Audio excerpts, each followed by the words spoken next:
Assalamualaikum warahmatullahi wabarakatuh. Saya Musa Farojuba dari kelas C, NIM 2020-265. Untuk hidup, hiduplah dalam kesederhanaan walau hidup serba ada.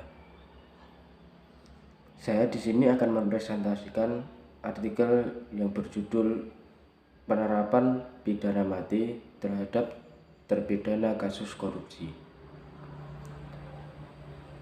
yang ditulis oleh Wari Anjari dalam buku jurnal Masalah-Masalah Hukum nomor 4 volume 40 tahun 2020 dengan nomor akreditasi 30-KPT-2018.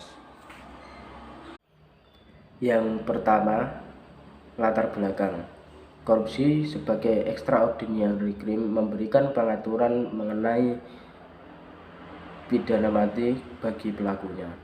Namun, faktanya ketentuan tersebut masih belum diterapkan oleh hakim dalam mengadili kasus korupsi.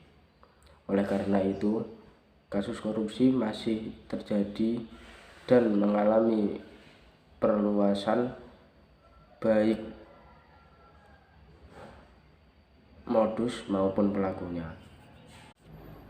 Yang kedua, rumusan masalah.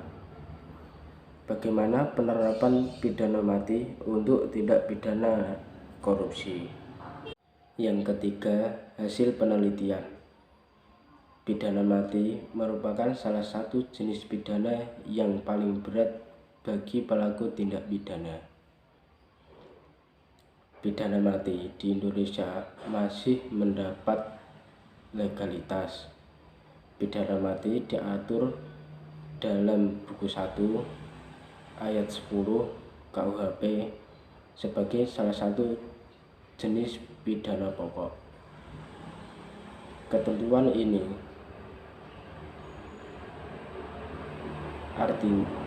bersifat umum, artinya dapat diterapkan baik dalam tindak pidana KUHP maupun tindak pidana yang diatur di luar KUHP, kecuali peraturan tersebut mengatur berbeda. Penjatuhan pidana mati bagi terpidana ada yang menyetujui dan ada yang tidak. Dalam tujuan pemidanaan terdapat konsep pencegahan yang dilakukan melalui pencegahan umum dan pencegahan khusus. Pencegahan umum bertujuan untuk memberikan penjaraan kepada orang di luar pelaku agar tidak melakukan kejahatan. Sedangkan pencegahan khusus dimaksudkan agar pelaku menjadi jera dan tidak melakukan tindak pidana lagi. Penjatuhan pidana mati terhadap pelaku tindak pidana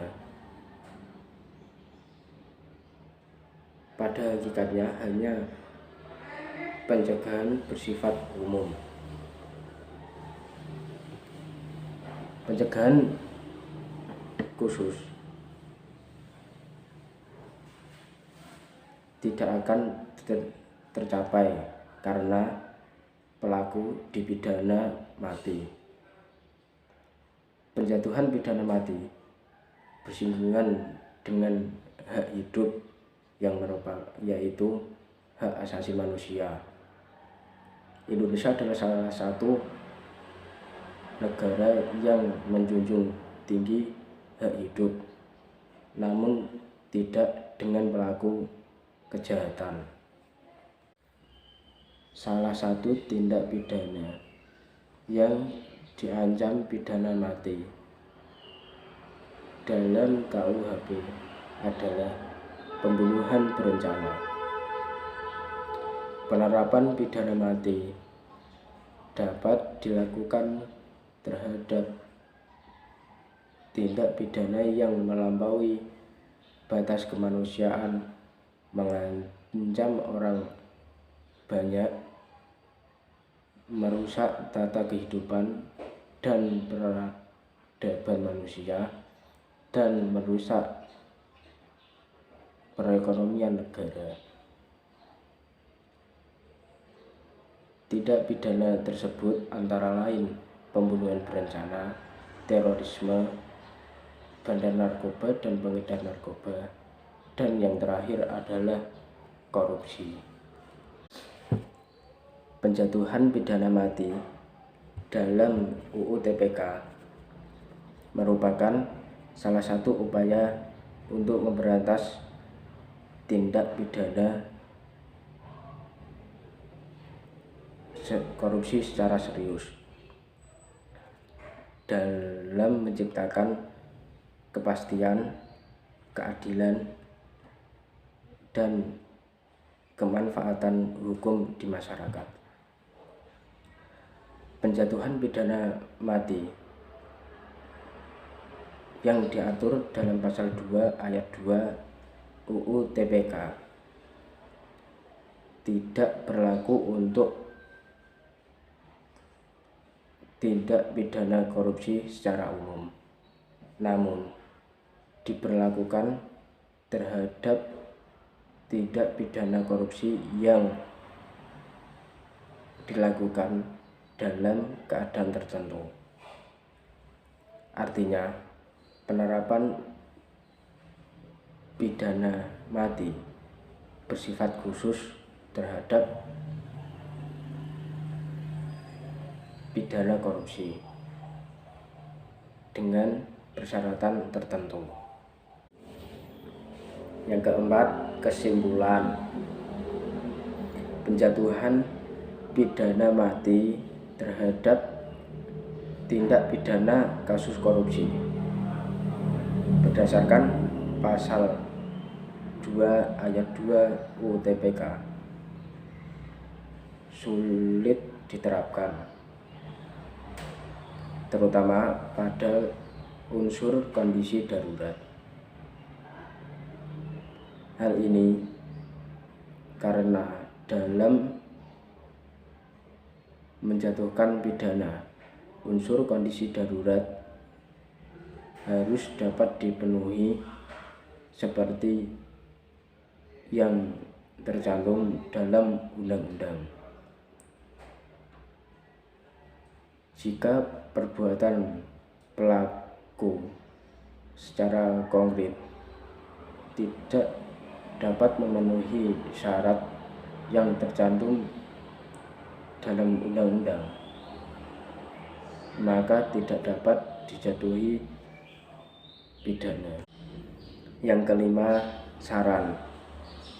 Sehubung dengan kesimpulan tersebut, maka saran yang perlu disampaikan yaitu segera dilakukan revisi terhadap pasal 2 ayat 2 UU TPK.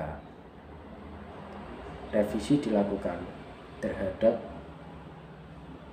perumusan unsur tindak pidana korupsi yang dapat dijatuhi hukuman mati.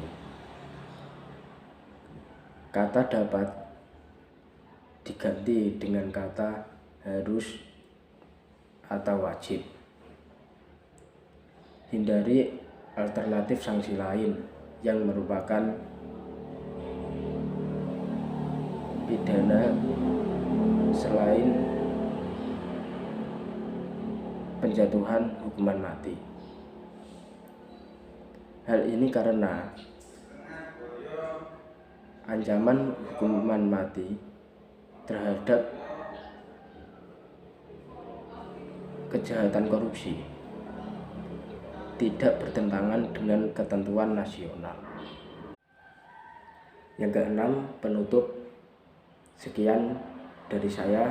Apabila ada kata yang salah, saya mohon maaf.